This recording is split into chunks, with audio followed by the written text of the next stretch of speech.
July August মাসে সংগঠিত হত্যা ও গণহত্যার ঘটনায় মানবতা বিরোধী অপরাধের অভিযোগে শেখ হাসিনার সাবেক মন্ত্রিসভার ৪৫ জন সদস্য ও উপদেষ্টার বিরুদ্ধে তদন্তের নির্দেশ দিয়েছে আন্তর্জাতিক অপরাধ ট্রাইব্যুনাল।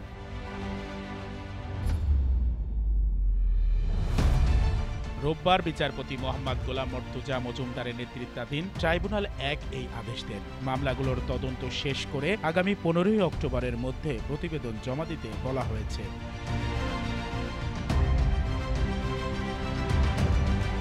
অভিযুক্তদের মধ্যে রয়েছেন সাবেক আইনমন্ত্রী আনিসুল হক, সাবেক শিক্ষামন্ত্রী দীপু মনি, সাবেক শিল্প উপদেষ্টা সালমান এফ রহমান। ওয়ালটন এখন দেশের সীমানা পেরিয়ে পৌঁছে গিয়েছে ৫০টিরও বেশি দেশে।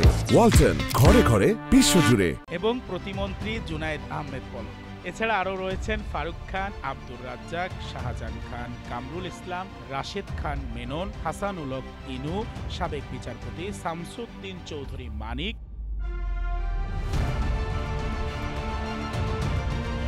প্রসিকিউশন সূত্রে জানা গেছে, অভিযুক্তদের একটি বড় অংশ বর্তমানে ভারতে পালিয়ে রয়েছে। ট্রাইব্যুনাল বলছে, এই মামলাগুলোতে তদন্ত দ্রুত শেষ করে মানবতা বিরোধী অপরাধের বিচার নিশ্চিত করতে হবে।